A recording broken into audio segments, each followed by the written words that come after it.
ஈமானுடைய பலவீனமான அடையாளங்கள் என்ன என்பதை உண்மையில் நான் விரிவாக சொல்லவில்லை. ஏனென்று சொன்னால் இது நாட்கணக்கில் கதைக்கக்கூடிய அம்சம். மிக முக்கியமான ஒரு செய்தி என்னென்று சொன்னால், நாங்கள் காய்ச்சல் என்று சொன்னால் என்ன அடையாளம் என்பதை தெரிந்து கொள்வோம். உண்மையில் உடல் சூடாக இருக்கும், உடல் டயர்டாக இருக்கும், தூக்கம் வராது, ஒரு வேலையை செய்வதற்கு ஒரு பிடிப்பிடிக்காது. இதெல்லாம் அதனுடைய அடையாளங்கள். காய்ச்சலுடைய ஈமான் பலவீனப்பட்டிருக்கின்றது என்பதற்கான அடையாளங்கள் ஒரு 20 அடையாளங்களை நான் இங்கே அடையாளப்படுத்துகின்றேன். மிக முக்கியமாக சிலவற்றை நான் விளக்கிச் சொல்கின்றேன். முதலாவது செய்தி என்னவென்று சொன்னால், பாவத்தில் நாங்கள் வீழ்வோம். இது தொடர்பாக இமாம் ஹாக்கிம் அவர்கள் சொல்லுவார்கள், ஒரு மோமின் ஒரு பாவத்தை செய்துவிட்டால் ஒரு பெரிய மலை தன் மீது விழுந்தது போல் உணர்வான். அது ஒரு மோமினுடைய பண்பு. ஒரு சின்ன ஒரு பாவத்தை செய்தாலும் மிகப்பெரிய ஒரு கனமான ஒரு செய்தியை அவன் உணர்வான். உடனே திரும்பி அல்லாஹு தஆலா இடத்திலே மன்னிப்பு கேட்பான். ஆனால் முனாஃபிக், நயவஞ்சகனாக இருப்பவன், ஃபாசிக், பாவத்திலே தொடர்ந்து ஈடுபட்டு கொண்டிருப்பவன், காஃபிர், இறைவனை மறக்கக்கூடியவன், எவ்வளவு பெரிய ஒரு பாவத்தை செய்தாலும் தனது மூக்குக்கு முன்னால் ஒரு கொசு பறந்துவிட்டு சென்றது போல் உணர்வான். நான் ஏன் இதனையெல்லாம் சொல்லுகின்றேன்னு சொன்னால், இந்த கூற்றுக்களை சொன்னவர்கள் சாதாரண மனிதர்கள் அல்ல, மிகப்பெரிய இமாம்கள். அல் குர்ஆனை, ஹதீஸை, ஃபிக்ஹை, அகீதாவை, இப்படி எல்லாவற்றையும் துறை சேர கற்பித்தவர்கள். இப்போ எங்களுக்கு மத்தியிலே இந்த வார்த்தைகள் ஆணித்தரமாக உறுதியாக இருக்க வேண்டும், எங்களை நாங்கள் நல்வழிப்படுத்திக் கொள்வதற்கு. உண்மையில் பாவம் என்று செய்கின்ற நேரத்தில் எங்களுடைய மனதுக்கு முன் வரலாம் களவெடுத்தல், கொலை செய்தல், விபச்சாரம் செய்தல். இதுவெல்லாம் பாவங்கள் தான், பெரிய பாவங்கள் இருக்கின்றன. ஆனால் நாங்கள் நினைக்க வேண்டும், பாவம் என்றால் என்ன என்று கேட்கின்ற போது இஸ்லாமிய பரிபாஷையில் சொல்வார்கள், தன்னை படைத்த இரட்சகனுக்கு மாறு செய்வது தான் பாவம். அதே போன்று பாவிகள் யார் என்று சொன்னால், நல்ல அமல்கள் செய்வார்கள், அதே நேரத்தில் தீமைகளையும் செய்து கொண்டே இருப்பார்கள். தொழுவோம், புறம் பேசிக் கொண்டிருப்போம், நோன்பு பிடிப்போம், சில நேரம் பெற்றோரை கவனிக்க மாட்டோம், உற்றாரோடு சிறப்பான உறவில் இருக்க மாட்டோம். இப்படி நன்மையும் செய்து கொண்டு தீமையும் கலந்து கொண்டிருப்பவர்களைத்தான் இங்கே பாவிகள் என்று சொல்லுகிறோம். அடுத்ததாக மிக முக்கியமான இன்னொரு பண்பு என்னன்னு சொன்னால், என்னால் நாங்கள் நம்பிக்கை என்று சொல்லுகின்ற உள்ளத்தை தான் எல்லோருமே பேசுவார்கள். இந்த அடையாளமும் சொல்லுகின்ற நேரத்திலே உள்ளத்தில் ஒரு அடையாளம் இருக்கு. உள்ளம் ஒரு இறுக்கமான தன்மையோடு இருக்கு. அந்த இறுக்கத்தை உண்மையில் அல்லாஹ் தஆலா பலவாறு குர்ஆன்ல சொல்றான். அஊது பில்லாஹி மினஷ் ஷைத்தானிர் ரஜீம். சும்ம கஸத் குலூபுஹும் மின் பஅதி ذلك فهي كالحجارة أو أشد قسوة. கல் எங்களுக்கு தெரியும், கருங்கல்னு சொல்லுவோம், எவ்வளவு இறுக்கமாக இருக்கு. அல்லாஹ் தஆலா சொல்றான், கருங்கல்லை விடவும் கடுமையான இறுக்கத்தோடு இருக்கும் நெஞ்சு. இவர்களுக்கு உபதேசம் செய்கிறது கூட உள்ளே நுழையாது. மிகப்பெரிய ஒரு மரணம் ஒன்று நடந்திருக்கும், தனது நெருக்கமான நண்பன் ஒன்று மரணித்திருப்பான், அது கூட அவருக்கு ஒரு படிப்பினையாக மாறாது. குடும்பத்திலே மிக உதவியாக அல்லது ஒத்தாசையாக இருந்த ஒருவர் திடீரென மரணித்திருப்பார், ஆனால் இதுவும் அவருக்கு படிப்பினையாகும். இப்படி நாங்கள் எத்தனையோ மரணங்களை கடந்து போகின்றோம், எத்தனையோ உறவினர்களை இழந்து போகின்றோம். இந்த நேரத்திலும் நாங்கள் படிப்பினை பெறவில்லை என்று சொன்னால், அந்த உள்ளம், எங்களுடைய உள்ளம் கசத் குழு கடுமையாகிவிட்டது. அடுத்தது இன்னொரு பாதி தான், நாங்கள் இபாதத் என்று சொல்லுகின்ற நேரத்திலே தொழுகை மிக முக்கியமானது. எல்லா இபாதத்துகளையும் பற்றி பேச தேவையில்லை. இந்த தொழுகை தொடர்பாக எங்களுக்கு சரியாக அதனை நிறைவேற்ற மாட்டோம். இதெல்லாம் அடையாளம்.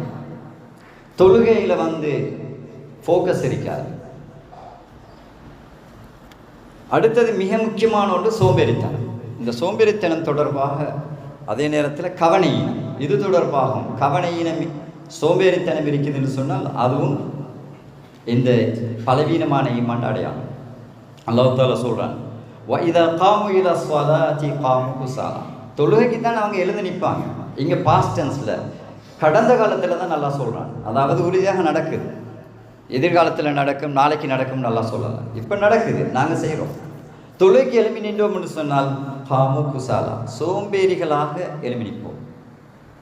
இதை பாஸ்ட் டென்ஸில் சொல்கிற நேரமே சொல்வது என்னன்னு, இது நடக்குது. அப்போ இதில் இது தீர்வு பெற எதெல்லாம் வழியாக சொல்லப்பட்டிருக்குதோ அதை நாங்கள் உடனடியாக கடைபிடிப்போம். உண்மையில் பணக்காரர்களாக இருப்போம், பிற்போடுவோம். என்ன, ஹஜ்ஜுக்கு போக மாட்டோம், ஜக்காத் கொடுக்க மாட்டோம். அதே நேரத்தில் நாங்கள் வீட்டில் சும்மா தான் இருப்போம், ஜமாத் தொழுகைக்கு போக மாட்டோம். அப்போ இதெல்லாம் என்னென்னு சொன்னால் கவனையின் சோம்பேறித்தனம். ரசூல் ஸல்லல்லாஹு அலைஹி வஸல்லமோட ஹதீஸ் ஒன்று இருக்குது, மிக பாரதூரமான ஹதீஸ், அபூதாவூதில் பதிவு செய்யப்பட்டது. பள்ளிவாசலில் முதல் வரிசையிலே இல்லாமல் தொடர்ந்தும் நீங்கள் தொழுவீர்கள் என்று சொன்னால், காரசாரம் தொழுவுறத்தை பற்றி தான் சொல்லிக்குது, பள்ளிவாக்கி வாரங்களை பற்றி தான் சொல்லிக்குது. ஏன்னா அவங்களுக்கு விருப்பம் இல்லை முன்னுக்கு தொழுகிறது, பின்னுக்கே இருந்து தொழுதுட்டு போகிறது. இதுவும் பலவீனமான. அல்லாஹ் தஆலாவுடைய ரசூல் சொல்லுகின்றார்கள், அல்லாஹ் தனது நெருப்பில் எரிக்கும் வரை அவர்கள் பின்னுக்கே தொழுது கொண்டிருப்பார்கள். இப்போ இதெல்லாம் காரசாரமான வசனங்கள். ஏன்னா அல்லாஹ் தனது நெருப்பில் எரிக்கிறேன்னு சொல்கிறது சின்ன செய்தி ஒன்றில் ஒரு முஸ்லீம். அடுத்தது ஃபர்து கிஃபாயா சந்தர்ப்பங்கள் நிறைய எங்களுக்கு கிடைக்கும். ஒரு சமூக சேவை உண்டாயிருக்கும், சிரமதானம் உண்டாயிருக்கும், அல்லது ஜனாசாவோட போகக்கூடிய செய்தி, ஜனாசாவை 4 கடமை செய்யக்கூடிய இந்த ஃபர்து கிஃபாயாவும் அடுத்தவங்க செய்வாங்க தானேன்னு நாங்கள் பின்னுக்கு போகிறோம். அப்போ இதுவும் பலவீனமான ஈமான். அடுத்தது மிக முக்கியமான ஒரு செய்தி தான், நான் மன அழுத்தம்னு சொல்கிற நேரம் அவசரமாக நாங்கள் அப்செட் ஆகிறோம்னு சொன்னால், ஏதாவது ஒருத்தர் ஒன்று பேசிட்டேன்னு சொன்னால் எங்களுக்கு கோபம் வருது. அதுக்கு காரணம் என்னன்னு சொன்னால் பலவீனமாக. ஏன்னா ரசூல் ஸல்லல்லாஹு அலைஹி வஸல்லம் அவர்கள் சொன்னார்கள், ஈமான் என்பது அஸ்ஸபுர் வல் ஹில்ம், சகிப்புத்தன்மை, பொறுமை. ரசூல் ஸல்லல்லாஹு அலைஹி வஸல்லம் அவர்கள் தனது மஸ்ஜிதுக்குள்ளேயே சிறுநீர் கழிச்ச ஒரு காஃபிரோடு எப்படி நடந்து கொண்டார். இது அந்த சபரு சகிப்புத்தன்மை இல்லாட்டி அப்படி நடந்து கொள்ளலாம். அப்போ இதுதான் உண்மையில் நாங்கள் அடையாளம் காணணும். அடிக்கடி கோவப்படுறோம், அது மனைவியுடைய இருக்கலாம், மக்களுடைய இருக்கலாம், மனிதர்களுடைய இருக்கலாம், சக ஊழியர்களுடைய இருக்கலாம், அல்லது ஈவன் இந்த ஹதியா கேட்டு வரக்கூடிய மக்களோட இருக்கலாம். கோவப்படுவோம் என்று சொன்னால் எங்களுடைய பலவீனமான ஈமான். அன்புக்குரிய சகோதரர்களே, மிக முக்கியமான இன்னொரு அம்சம்தான், குர்ஆனை நாங்கள் ஓதுவோம், எங்களுக்கு கருத்து தெரியாது. மிக துரதிர்ஷ்டவசமான விஷயம். உண்மையில் 17 வயசு வரையும் எனக்கும் தெரியாது. ஏன்னா 17 வயசுக்கு பிறகு தான் அரபை படிக்கிறோம்.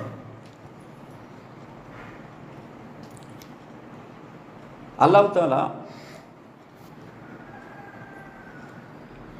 வஹியை இறக்கிறதுக்கு முந்தி உள்ள சந்தர்ப்பம் எப்படின்னு சொன்னால், எல்லா அநியாயங்களும் மக்காலே இருக்குது. காபாலே பல சிலைகளை வச்சு வணங்குறாங்க. இந்த நேரம் நபிகள் நாயகம் ஸல்லல்லாஹு அலைஹி வஸல்லம் அவர்கள் கிறிஸ்தராகவும் இல்லை, ஒரு யூதராகவும் இல்லை, நெருப்பு வணங்கியாகவும் இல்லை, எந்த வணக்கத்திலும் ஈடுபடாத ஒரு மனிதர் இந்த மனிதர்களுக்கு ஈடேற்றம் என்னன்னு தான் யோசிக்கிறார். அல்லாஹு தஆலா அல் குர்ஆனை கொடுக்குறான். மக்கால் இருந்தவங்களுக்கு சொன்ன 3 முக்கியமான செய்தி என்னன்னு சொன்னால், அல்லாஹு தஆலா பற்றி, மறும நாளை பற்றி, நபி முஹம்மது ஸல்லல்லாஹு அலைஹி வஸல்லம் அவங்களை பற்றி. அப்போ இவங்களை பிணைக்கணும் என்னன்னு சொன்னால் மறுமையோட பிணைக்கணும். அப்போ தான் அவங்க வெளியே வருவாங்க. இப்போ எங்களுடைய நிலைமை அதே தான். மறுமையோடு எங்கே பிணைக்கிறேன்னு சொன்னால் அந்த குர்ஆன் வசனங்கள், மக்கால் இறங்கப்பட்ட குர்ஆன் வசனங்கள் என்னன்றது எங்களுக்கு தெரியும். குறைந்தது தமிழையாவது நாங்கள் வாசித்து பார்க்கணும். குர்ஆன் என்ன சொல்லுது, நரகத்தை பற்றி பேசுது, நாங்கள் ராகமாக ஓதிட்டு போய்த்துவோம். ரசூல் ஸல்லல்லாஹு அலைஹி வஸல்லம் அவங்க சஹாபாக்கள் நின்று அழுது அதுக்கு பிறகு தான் ஓதுவாங்க. ஹராமான விஷயத்தை பற்றி குர்ஆன் பேசுது, அதை நாங்கள் வெறுமனே விட்டுட்டு போகிறோம். சூதாட்டமாக இருக்கலாம், களவாக இருக்கலாம், மாதுவாக இருக்கலாம். எதை பற்றி குர்ஆன் சொல்கிற நேரம் அடுத்த கடைசியாக சொல்லும் நீங்கள் என்ன செய்யணும். அப்போ நான் இங்கே சொல்கிறதுல முக்கியமான ஒன்று, குர்ஆன் நாங்கள் தாக்கம் இல்லாமல் இருக்குது. இன்னும் ஒரு 100 நாளையில் வருது இன்ஷா அல்லாஹ் ரமதான். ரமதானில் குர்ஆன் அதிகம் போதும். ஆனால் என்ன தாக்கம்? அல்ஹம்துலில்லாஹ் நான் பலரை சந்திச்சிருக்கிறேன். குர்ஆன் நிறைய ஓதுவாங்க. அதே நேரம் சிலரை சந்திக்கிறேன் குர்ஆனை விளங்கி ஓதுவாங்க. ஒரு பக்கத்தை குர்ஆன் ஓதினாங்கன்னு சொன்னால் அந்த குர்ஆனோட கருத்தை விளங்கிட்டு அடுத்த பக்கம் போவாங்க. அடுத்தது மிக முக்கியமான ஒன்று தான், அல்லாஹு தஆலா திக்ர் என்று சொல்லக்கூடிய அல்லாஹ்வை ஞாபகப்படுத்தக்கூடிய சந்தர்ப்பத்தில் எப்படின்னு சொன்னால் அதில் ஒரு ஃபோக்கஸ் இருக்காது. இப்போ இதெல்லாம் நான் ஏன் சொல்கிறேன்னு சொன்னால், இந்த அடையாளம் என்னட்டையும் இருக்கும், உங்கள்கிட்டையும் இருக்கும், எங்களோட குடும்பத்துக்களையும் இருக்கும். அப்போ இதுலேருந்து வெளியே வாரத்துக்கு உண்மையில் நாங்கள் தெரிஞ்சிருக்கணும் இந்த அடையாளம் என்னான்ட்டு. இப்போ நோய்க்கு அறிகுறி தெரிஞ்சால் தான் அந்த நோய்க்கு மருந்து தேடலாம். அடுத்தது உண்மையில் அல்லாஹ் வரம்போர் போட்டிருக்கிறான். இது ஹராமுண்டா ஹராம் தான். நாங்கள் வச்சுக்கொண்டு இருப்போம் எப்படின்னு சொன்னால், கொஞ்சம் வட்டி தானே இருக்குது. ஹராமுண்டா பாருங்க, வட்டியில் கொஞ்சம் வட்டி மிச்சம் வட்டின்னு ஒன்று இல்லை. அப்போ இதில் அல்லாஹு தாலா ஹராமுண்டு விதித்த ஒன்றில் நாங்கள் கோபப்படாமல் இருக்கிறது, அதில் வெறுப்பு இல்லாமல் இருக்கிறது, அதை சீரியஸ் இல்லாமல் நான் எடுக்கலை ஆனால் என்ன நான் எடுக்கிறார் அதுவும் எனக்கு சீரியஸ் இல்லை. நான் எடுக்கலை, என் குடும்பத்தில் ஒருத்தர் வட்டி தொழில் தான் செய்கிறார், அது சீரியஸ் இல்லை. இந்த கோபப்படாமல் இருக்கிறது எங்களோட பலவீனமான ஈமான்ட ஒரு அடையாளம். அடுத்தது இன்னொரு தான் இந்த உலகத்தில் இப்போ நாங்கள் பார்க்குறது தலைமைத்துவத்துக்கு ஆசை. உண்மையில் கூட்டம் ஒன்று இருக்க முடிச்சுன்னா அந்த கூட்டத்தில் அவருக்கு தான் ஃபஸ்ட் ப்ரையாரிட்டி கொடுக்கணும், முன்னுரிமை கொடுக்கணும், அவரை தான் மேடையில் ஏற்றணும் உண்டு நான் நினைப்பேன்னு சொன்னால் அது பலவீனமான ஈமான். அதே தான் நீங்கள் அது மாதிரியே ஒரு ரூமுக்குள்ளே நாங்கள் வாரோம், எல்லாரும் எழுந்து நின்று அவரை வரவேற்கணும், அவருக்கு சலாம் கொடுக்கணும் எதிர்பார்க்கின்றாலும் இங்கேயும் ஈமான் தான் பலவீனம். நான் எதிர்பார்த்தேன் என்ன, நான் இது சொல்ல வர எதிர்பார்க்கிறவர்கள் இல்லை, எதிர்பார்க்கக்கூடிய என்னையும் உங்களையும் இப்படி எதிர்பார்க்கறது பிழை. அடுத்தது மிக முக்கியமான என்னன்னு சொன்னால், தலைமைத்துவம் பொறுப்புகளை எடுக்கிறதுல சீரியஸ்னஸ் தெரியும்னு சொன்னால் அதில் ஈடுபட மாட்டாங்க. உண்மையில் சீரியஸ் தெரியாமல் நாங்கள் அதில் ஈடுபடுறோம். உண்மையில் மறுமை நாளில் கை செய்தப்படக்கூடியவர்கள் முக்கியமானவர்கள் தலைமைத்துவத்தில் இருந்தவர்கள். அப்போ இதுலேயும் தலைமைத்துவத்துக்கு ஆசை என்று கொண்டு எங்கள்கிட்ட இருக்கணும்னு சொன்னால் அது பலவீனமான ஈமான். ஏன்னா எந்த சஹாபியும் முன்னுக்கு வந்தவங்க ஒருத்தருமே ஆசை வச்சிருக்கல நான் அந்த இடத்துக்கு போகணும், ஆனால் ரசூல் ஸல்லல்லாஹு அலைஹி வஸல்லம் கொடுத்தாங்க. அடுத்தது இன்னொரு முக்கியமான செய்தி கஞ்சத்தனம். கஞ்சத்தனம் என்ன செய்யும்னு சொன்னால் பஹீல், கஞ்சத்தனம் கூட பிறந்த சகோதர சகோதரிகளுடைய முறவை முறிச்சு கொள்ள வைக்கும். என்ன ஒட்டி இருந்தால் தானே கொடுக்க வரும், பெற்றோரோடையும் தூரமாக ஆக்கி வச்சிடும். அடுத்தது நாங்கள் எளியவன் வந்தாலும் கேட்டு வந்தாலும் ஏதாவது ஒரு ஊரோட நலனுக்கு வந்தாலும் இல்லைன்றது தான் எங்களோட வார்த்தையாக இருக்குது.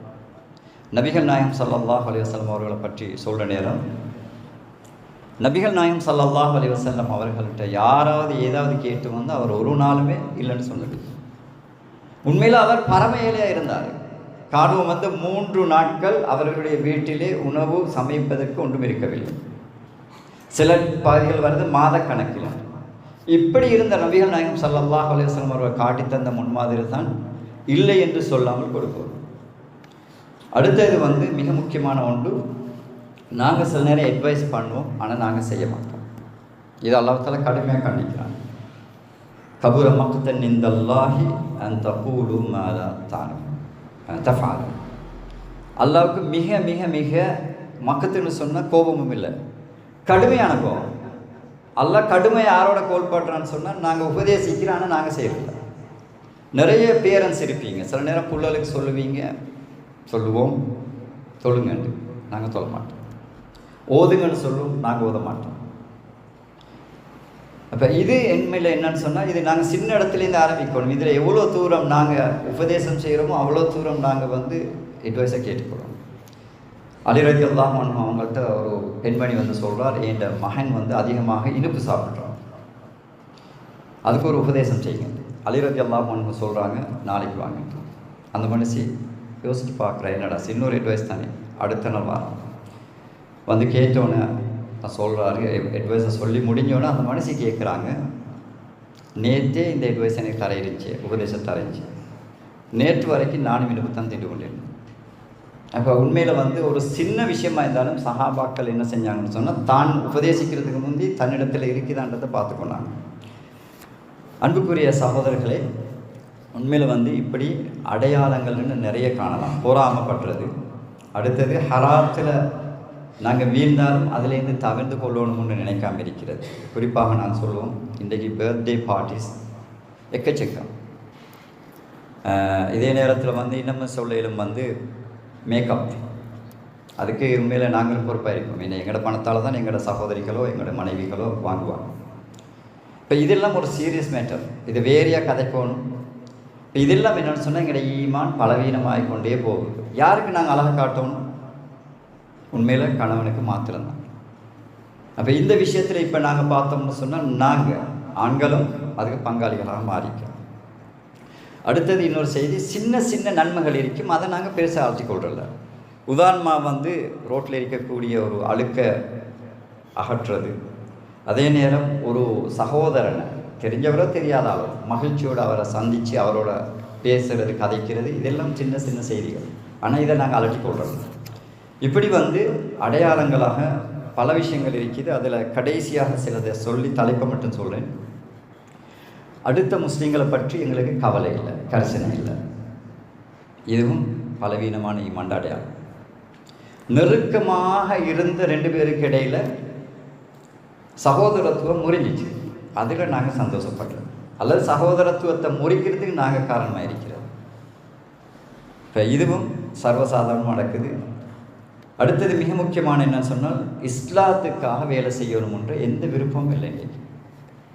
இஸ்லாத்துக்கு அழைக்க வேணும், இஸ்லாத்துக்காக பணிபுரியவங்களோட நாங்கள் பேய்த்து அவங்களுக்கு ஒத்துழைக்க வேண்டும், அல்லது படிக்கக்கூடியவங்களுக்கு ஒத்துழைக்க வேண்டும். இந்த தன்மையும் இல்லாமல் போயிருக்கிறோம். அடுத்தது, அல்லாஹ் தாலா ஒரு சோதனையை தந்தான்னு சொன்னால் துவண்டு போயிடுறது. ஏன் எனக்கு மட்டும்? இப்போ இது நம்பிக்கையில் பலவீனம் காரணமாக தான் நடக்கும். இன்னொன்று, தேவைக்கு இல்லாமல் வாதம் போடுறது, சின்ன ஒரு விஷயத்துக்கு சண்டை பிடிக்கிறது, வாதிக்கிறது. குறிப்பாக எங்களுடைய அது ஒவ்வொரு டைம் மாறி மாறி வரும். ஒரு பீரியடில் ஸ்போர்ட்ஸாக இருக்கலாம், இன்னொரு பீரியடில் பொலிட்டிக்ஸாக இருக்கலாம். இது சின்ன சின்ன விஷயத்துக்காகவும் நாங்கள் வாதிட்டு போடுறது. அடுத்தது மிக முக்கியமான 2 செய்தியை சொல்லி அடுத்தது போகிறேன். உலக ஆசை. இந்த உலக ஆசையை சொல்கிற நேரம் என்னென்னு சொன்னால், இப்போ நாங்கள் வீடு வாசல்களாக இருக்கலாம், தொழில் துறவுகளாக இருக்கலாம், எவ்வளவும் நாங்கள் ஹலாலாக சம்பாதிக்கலாம். ஆனால் அந்த உலக ஆசை வர வர என்ன நடக்கும்னு சொன்னால், மறுமைக்கான ஆசை இல்லை போகும், மறுமைக்கான தேடல் இல்லை போகும். அடுத்தது ஆடம்பரம். இந்த ஆடம்பரத்துக்கு நாவுதுபில்லா, நான் உண்மையில் இங்கிலாந்தில் ஒரு 25 வருஷம் வாழ்ந்திருக்கேன். இலங்கையில் ஆடம்பரம் இருக்கிற மாதிரி இங்கிலாந்தில் இல்லை. இதை நீங்கள் யார்கிட்டையும் தெளிவாக சொல்ல, வீட்டுகள் வீண்விரியம் இருக்கிற மாதிரி அங்கே இல்லை. என்று சொன்னால் அங்கே உண்மையில் மார்க்கம், அங்கே பயப்படுறாங்க எல்லாரும், எங்களோட பிள்ளைகள் வழிகட்டு போயிடுவாங்க. எனவே அவங்க மார்க்கத்தை தேடுறாங்க, படிக்கிறாங்க. இங்கே நாங்கள் சர்வசாதாரணமாக இருக்கிறோம். சுற்றுவரையும் பள்ளிவாசல்கள் இருக்குது, தக்கியாக இருக்குது, அமைப்புகள் இருக்குது, எங்களோட பிள்ளைகள் பாதுகாப்பாக இருப்பாங்க. ஒரு நாள் நடக்காது, நாங்கள் தான் படிக்கிறோம். இப்போ இதில் என்ன செய்யணும், ஆடம்பரமும் மிக முக்கியமாக பலவீனமான ஈமான்ல முக்கியமான ஒரு பாகம்.